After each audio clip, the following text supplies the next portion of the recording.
চলো ব্যাটার বানিয়ে নিই, দেখে নাও। এই যে বেসন দিলাম, একটু লঙ্কা গুঁড়ো, একটু হলুদ গুঁড়ো, একটু নুন, একটু ধনেপাতা আর জল দেব, দিয়ে এটাকে ভালো করে মাখবো। এই বন্ধুরা ব্যাটার হয়ে রেডি হয়ে গেছে। এবার এগুলো দিয়ে মিক্স করবো। দেখো এই যে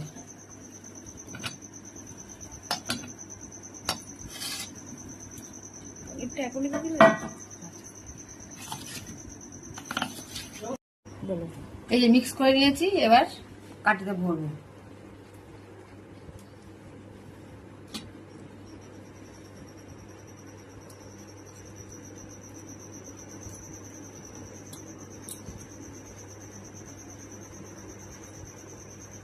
এই যে বন্ধুরা রেডি হয়ে গেছে, দেখো।